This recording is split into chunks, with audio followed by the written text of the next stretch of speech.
In today's video, I'm going to teach you how to change your Gmail account in the Chrome browser. If you've ever felt the need to switch between different Gmail accounts while using Chrome, this guide is here to help you out.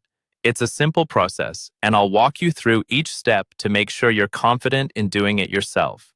First, let's open your Chrome browser. Make sure you're signed in to your primary Google account. You'll want to head over to the top right corner where you can see your profile picture or initials. Click on this icon to reveal a drop-down menu. From here, you'll notice a button labeled Manage Your Google Account. Clicking this will take you to a new page dedicated to managing everything related to your Google profile.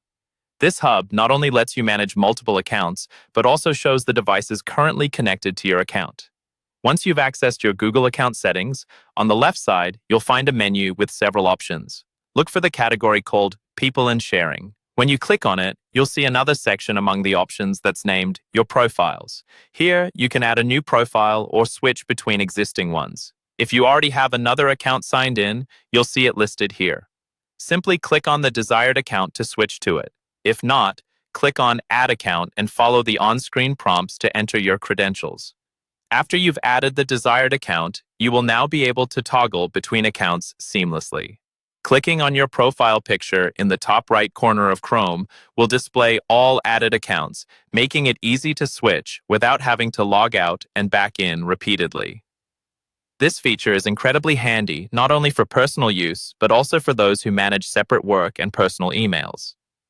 For those who might run into any issues such as password problems or recognizing devices, take a brief moment to look at the Security tab in your Google account settings. It will provide you with more details and options for troubleshooting such issues. It's always good practice to keep your account secure and up to date. So there you have it.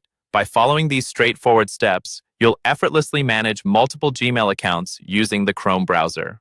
With just a few clicks, you can switch back and forth between accounts, making your workflow more efficient. I hope this guide was helpful. If you have any questions or need further assistance, feel free to leave a comment, and I'll be more than happy to help. Thank you for watching, and don't forget to like and subscribe for more guides just like this.